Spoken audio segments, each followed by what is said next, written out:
Hello जी, कहिए, क्या बात कर रहे हो? ठीक है, मैं टीम भेजता हूं। हवलदार, मुझे लगता है 2 दिन से जिस बस को हम यहां ढूंढ रहे थे वो 100 किलोमीटर दूर नहर में मिली है। जल्दी गाड़ी निकालो, हमें अभी चलना होगा। आपके कहने का मतलब है वो 375 वाली बस?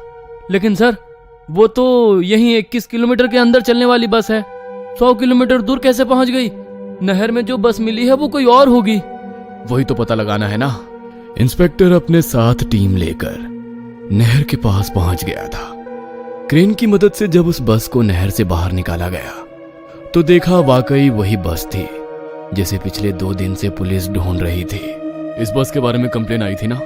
कौन था वो जिसने कंप्लेन कराई थी? सर, 2 दिन पहले रात के 3 बजे एक बूढ़ी औरत और एक 22-23 साल का लड़का आए थे। अजीब अजीब सी बातें कर रहे थे।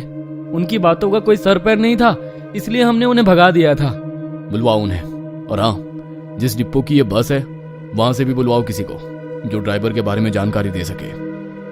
कुछ ही देर के बाद बस का मैनेजर और वो बूढ़ी औरत इंस्पेक्टर के सामने खड़े हुए थे। ये बस तुम्हारे डिपो की थी ना? जरा पहचान करके बताओ, ये ड्राइवर और कंडक्टर तुम्हारी बस के ही है? जी सर, ये हमारे ही डिपो की बस है। 3 दिन पहले आखिरी बार ये बस फ्रेगनेंट हिल्स के लिए निकली थी, लेकिन अचानक से कहाँ गायब हो गई कोई नहीं जानता। नहीं सर, 3 दिन नहीं, 2 दिन पहले रात के 2 बजे मैंने फ्रेग्रेंट हिल्स जाने के लिए यही बस ली थी। बस में एक ड्राइवर और एक लेडी कंडक्टर भी थी। बस में मेरे साथ साथ एक कपल और एक 22 से 23 साल का लड़का भी चढ़ा था। वही लड़का जो मेरे साथ पुलिस में कंप्लेंट दर्ज कराने के लिए भी आया था। और वो कपल, वो कहाँ गए? उनकी तो डेड बॉडी भी नहीं मिली बस के अंदर से। हाँ, वो लोग थोड़ी दूर पर ही बस से उतर गए थे। उसके बाद 3 लोग बस में चढ़े जो दिखने में बहुत ही अजीब से नजर आ रहे थे। मैंने उस दिन इंस्पेक्टर को बताया था, लेकिन किसी ने भी मेरी बात पर यकीन नहीं किया। वो 3 लोग इंसान नहीं थे सर, मैंने खुद अपनी आंखों से देखा, वो कुछ और ही था। बूढ़ी की बातें सुनने के बाद इंस्पेक्टर का दिमाग चकराने लगा था। ठीक है, तुम जाओ। हवलदार, रूट नंबर 375 की सारी फुटेज निकलवाने को कहा था ना, क्या हुआ उसका? सर, रूट नंबर 375 की पूरी फुटेज मैंने खुद चेक की है। ये बुढ़िया और वो लड़का जहां पर उतरे उसके आगे बस पूरे रूट पर कहीं भी नजर नहीं आई। इनके उतरने के बाद पता नहीं बस कहां गायब हो गई। तुमने जाकर कैमरे चेक किए? हो सकता है आगे के कैमरे खराब हो। नहीं सर, कैमरे खराब नहीं है, सारे फुटेज है हमारे पास, लेकिन ये बस उस रूट पर आगे कहीं गई ही नहीं। अचानक से ना जाने कहां गायब हो गई। सर, एक और बात, ये एक छोटे से रूट पर चलने वाली बस है। इसमें 20 किलोमीटर से ज्यादा चलने का डीजल ही नहीं था। अगर बस 100 किलोमीटर दूर यहाँ नहर तक आई है तो जरूर कहीं ना कहीं डीजल भरवाया होगा। आप सीसीटीवी निकलवाइए ना। मैनेजर की बात सुनकर इंस्पेक्टर सारे पेट्रोल पंप्स की फुटेज निकलवाता है, लेकिन एक भी फिलिंग स्टेशन पर बस नजर नहीं आती। सर, 5 बॉडी को पोस्टमार्टम के लिए भेज दिया है। डॉक्टर का कहना है कि ये बॉडी तो 2 दिन पुरानी नहीं है, बल्कि इसमें से जो 3 बॉडीज हैं जिनके शरीर पर अजीबोगरीब से कपड़े थे वो तो इतनी बुरी हालत में है कि लगता है हफ्तों से पानी में ही थी।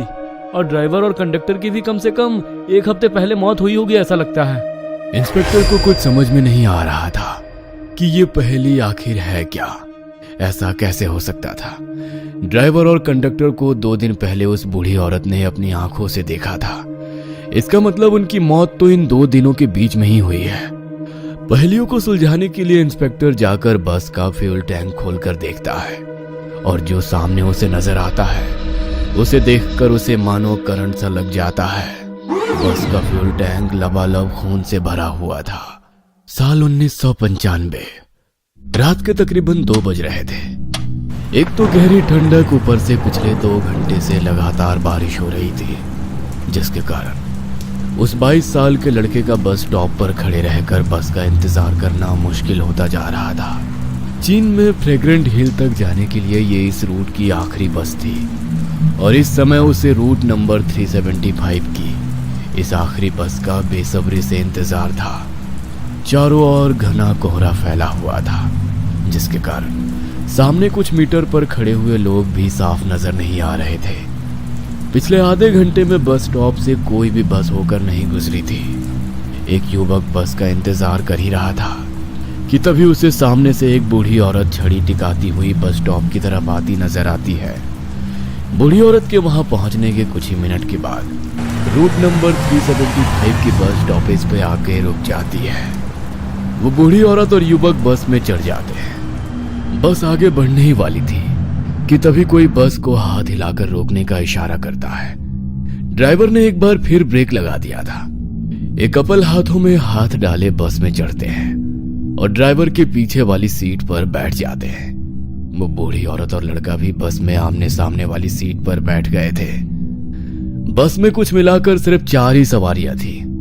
ड्राइवर ने एक बार फिर इधर उधर देखा। जब उसे कोई सवारी दिखाई नहीं दी तो उसने बस को आगे बढ़ा दिया। ड्राइवर के बस को आगे बढ़ाने के बाद बस में सवार लेडी कंडक्टर एक एक करके टिकट काटने लगती है। बस में बैठा कपल एक दूसरे के कंधे पर सर रखकर नींद की झपकी ले रहा था।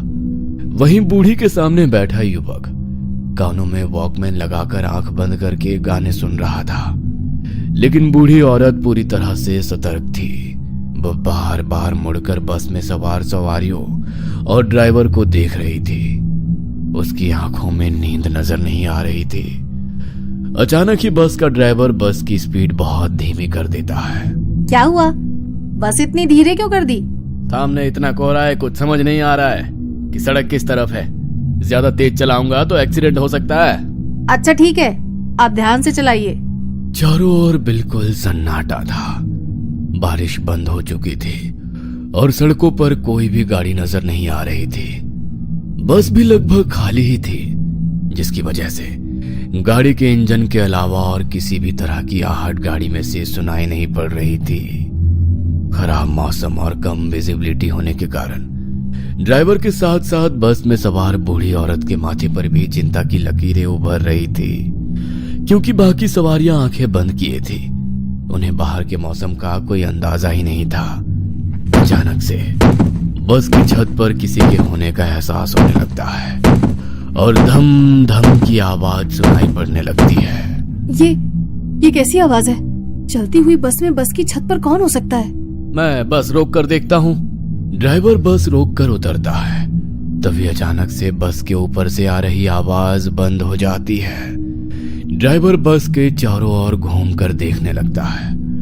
अचानक ही ड्राइवर के ऊपर एक बिल्ली कूद पड़ती है, जिसके कारण उसके मुंह से एक जोरदार चीख निकल जाती है। ड्राइवर दौड़ते हुए वापस से बस में चढ़ जाता है। क्या हुआ? क्या था बाहर? एक बिल्ली थी, वही बस के ऊपर घूम रही थी शायद। आगे बढ़ते हैं, आसपास जंगल है, यहाँ रुकना ठीक नहीं है। क्या कहा? एक बिल्ली थी? बिल्ली के बस की छत पर चलने से इतनी तेज आवाज नहीं हो सकती। बूढ़ी को अपने आसपास कुछ असामान्य सा घटित होता हुआ महसूस हो रहा था। वो महसूस कर पा रही थी कि उसके साथ कुछ तो अजीब हो रहा है। अचानक ड्राइवर बस की स्पीड बढ़ा देता है। अरे सामने कुछ नजर नहीं आ रहा है और तुम इतना तेज बस दौड़ा रहे हो, कर क्या रहे हो? बुढ़िया की बात का जवाब दिए बिना ड्राइवर घूमते हुए एक नजर बुढ़िया की ओर देखता है और एक बार फिर से अपना पांव एक्सीलेटर के ऊपर रख देता है। सामने सड़क पर एक दोराहा नजर आ रहा था, जहां से सड़क लेफ्ट और राइट 2 डायरेक्शन में डिवाइड हो रही थी। ड्राइवर बस को बाईं ओर मोड़ लेता है। अरे कैसे ड्राइवर हो तुम? किधर मोड़ लिया बस को? ये रास्ता जंगल की तरफ जा रहा है। नए नए भर्ती हुए हो क्या? रास्ता ठीक से नहीं मालूम? अरे आप आराम से बैठिए ना, बार बार क्यों टोका टोकी कर रही हैं? मुझे पता है कि अपना काम कैसे करना है। इस रास्ते पर ट्रैफिक कम होता है, कोहरे में इधर से जाना सेफ रहेगा और ये शॉर्टकट भी है। आप चिंता मत करो, थोड़ी देर बाद ये आगे जाकर उसी रास्ते पर मिल जाएगा। बूढ़ी को ड्राइवर के हाव भाव काफी बदले हुए नजर आ रहे थे। कुछ देर बाद तेज गति से दौड़ती बस को ड्राइवर अचानक ब्रेक लगाकर रोक लेता है। क्या हुआ? ऐसे अचानक से बस क्यों रोक दी? अब तो फ्रेगनेंट हिल से पहले बस का कोई स्टॉपेज भी नहीं है। वैसे भी ये जंगली इलाका है, यहाँ पर बस रोकने का मतलब क्या है? वो सब मैं जानता हूँ, लेकिन देखो सामने कुछ लोग खड़े हुए हैं और लगातार हाथ से बस को रोकने का इशारा कर रहे हैं। अरे तो ऐसे ही कोई बीच सड़क पर खड़े होकर बस को रोकने के लिए कहेगा तो आप गाड़ी रोक देंगे क्या? इतनी रात को ऐसे ही बस रोक देना मुझे तो कुछ ठीक नहीं लग रहा। आप दरवाजा मत खोलिए। ड्राइवर साहब सही कह रहे हैं, सामने 3 लोग खड़े हुए नजर आ रहे हैं, उन्हें मदद की जरूरत हो सकती है। ये इस रूट की आखिरी बस है, अगर हम उन्हें अंदर नहीं आने देंगे तो शायद पूरी रात जंगल में ही बितानी पड़े। ड्राइवर की बात सुनकर बाकी की सवारियां कुछ नहीं कह पाती और ड्राइवर बस के दरवाजे खोल देता है। बस का दरवाजा खोलने के बाद 3 लोग बेहद धीमी रफ्तार से चलते हुए बस में चढ़ जाते हैं। ये 3 लोग जब बस के अंदर आते हैं तो बस के अंदर बैठी सवारियां उन्हें देखकर बुरी तरह चौंक जाती है। बस में चढ़ने वाले 3 लोगों में से 2 ने बीच वाले आदमी को इस तरह से पकड़ा था जैसे वो शराब पिए हो या खुद से चलने के लायक ना हो। वो सहारा देकर घसीटते हुए किसी तरह उसे बस की सबसे पिछली सीट तक ले जाते हैं और वहीं जाकर बैठ जाते हैं। उन तीनों में एक बात जो सबसे ज्यादा अजीब थी वो ये कि इस समय 1995 चल रहा था, लेकिन उन तीनों की वेशभूषा ऐसी थी जैसे वो 18वीं शताब्दी में आए हो। सर पर पौराणिक चीनी टोपी पहने होने के कारण उनका चेहरा भी साफ नजर नहीं आ रहा था। इसके साथ ही उनके बाल भी लंबे और बेतरतीब बिखरे हुए थे, जिसके कारण चेहरा दिखाई नहीं पड़ रहा था। तीनों नए पैसेंजर्स को बैठाने के बाद बस एक बार फिर से आगे बढ़ गई थी। बस जैसे जैसे आगे बढ़ रही थी, बस के अंदर की हवा में कुछ अजीब सा भारीपन महसूस होने लगा था। ये किन लोगों को बैठा लिया है तुमने? तुम्हें इन्हें देखकर कुछ सिरहन सी महसूस नहीं हो रही? उनके कपड़े देखो, आज के समय में कौन ऐसे कपड़े पहनता है? इतने पुराने और भद्दे लग रहे हैं, जैसे कभी धुले ही नहीं हैं। आपने गौर किया? बस के अंदर अचानक दुर्गंध फैल गई है। ऐसा लगता है जैसे कुछ सड़ रहा है यहाँ। मुझसे तो सांस भी नहीं ली जा रही है। ये क्या बोल रही हैं आप? ऐसा तो कुछ भी नहीं है। इधर पीछे गांव में एक थिएटर है, ये लोग उधर नाटक कंपनी से ही आए होंगे। आप उन पर ध्यान मत दीजिए। जब से वो लोग बस में आए तब से 1 इंच भी हिले नहीं, ना ही उन्होंने कोई बात की। फिर तुम्हें कैसे पता कि वो थिएटर से आए हैं? तुम उनकी तरफदारी क्यों कर रही हो? 5 किलोमीटर के बाद आपका स्टॉपेज आ जाएगा, तब तक चुप करके बैठो, समझी? कंडक्टर की बात सुनकर बूढ़ी ने एक नजर अपने सामने बैठे लड़के की ओर देखा। वो भी इस समय बूढ़ी को ही देख रहा था। बूढ़ी कुछ देर तक बेचैनी में इधर उधर देखती है और उसके बाद सामने वाले लड़के को घूरने लगती है। बस अब जंगल पार करने के बाद फ्रेग्रेंट हिल्स जाने वाली मेन रोड पर आ गई थी। हमें इधर ही उतार दो। कपल बस से उतर कर जा चुका था। उनको बस से उतर कर जाते देख कंडक्टर की आंखों में कुछ बेचैनी सी नजर आ रही थी। कंडक्टर के समझाने के बाद भी बस में बैठी बूढ़ी औरत कभी पीछे मुड़कर उन तीनों अजीब पैसेंजर्स को देखती तो कभी सामने बैठे लड़के को। अचानक, ए लड़के, मेरा पर्स लिया ना तुमने? बूढ़ी औरत देखकर फायदा उठाता है, हाँ? क्या कहा? मैंने पर्स उठाया? मैं चोर नजर आता हूँ क्या? हाँ, चोर ही नजर आता है। तेरी शक्ल पर लिखा है तू 1 नंबर का चोर है। निकाल मेरा पर्स। बूढ़ी के इस तरह आंखें दिखाकर चोरी का इल्जाम लगा देने से वह लड़का भी बुरी तरह बौखला गया था। आपकी उम्र का लिहाज कर रहा हूँ वरना। अरे क्या बेहूदगी है ये, मैं तो जानता भी नहीं आपके पास पर्स था भी या नहीं। बूढ़ी की आवाज लगातार बढ़ती जा रही थी और उसी के साथ अब लड़का भी गुस्से में आ गया था। तू उतर नीचे, तुझे मैं तेरी औकात दिखाती हूँ। अभी पुलिस को तेरी शिकायत करूंगी। सीनियर सिटीजन्स की ताकत अभी पता नहीं है तुझे, समझा? बूढ़ी और वो लड़का अब ड्राइवर के पास खड़े होकर बस रोकने के लिए चिल्लाना शुरू कर देते हैं। उनका चीखना चिल्लाना देख ड्राइवर गुस्से में बस रोककर उन्हें जाने देता है। अरे माताजी, अब आप ऐसा करिए, पुलिस बुलाइए। अब पुलिस ही बताएगी मैं सही हूँ या गलत। पुलिस की जरूरत नहीं है। मैं जानती हूँ तुम बेकसूर हो, लेकिन तुम मेरे पोते के उम्र के हो। तुम्हें उस बस में अकेले नहीं छोड़ सकती थी, इसीलिए मैंने ये सब किया। मतलब वो सब ड्रामा था? अरे आपको पता भी है आपने क्या किया? इतनी रात को इस सुनसान रोड पर कहाँ जाएंगे हम? कैसे जाएंगे? तुमने देखा वो 3 लोग जो बस में चढ़े थे? तुम कान में गाने लगाकर मस्त हो गए थे, लेकिन मेरी ये बूढ़ी आंखें बहुत बेचैन थी। मैं लगातार बस में हो रहे हर छोटे से छोटे इंसिडेंट पर नजर बनाए हुए थी। मैंने देखा बस के पीछे की एक खिड़की खुली है, जहां से ठंडी हवा आ रही है। उस हवा से उन आदमियों के कपड़े उड़े। तब मैंने देखा उनके पाँव ही नहीं थे। बीच वाले आदमी के चेहरे पर बिखरे बाल हवा में उड़े तो मैंने देखा बीच वाले आदमी का चेहरा, नाक, मुंह कुछ नहीं था। हमारे गांव में ऐसे लोगों को प्रेत कहा जाता है। मैं कंडक्टर को उनके बारे में बताना चाहती थी। मैंने पर्स से छोटा आईना निकाला।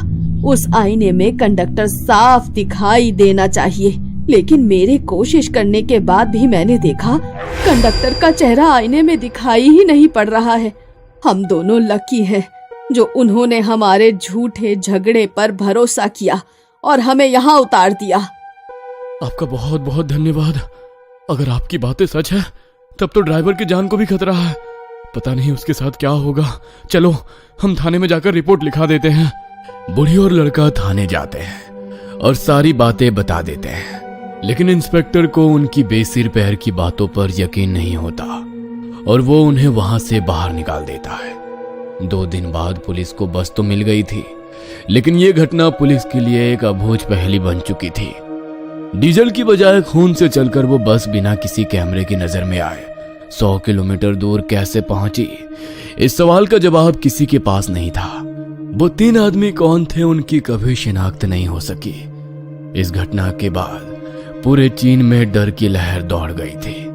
कहते हैं उस घटना के बाद भी कई बार रात के अंधेरे में रूट नंबर 375 की बस लोगों को नजर आ जाती है।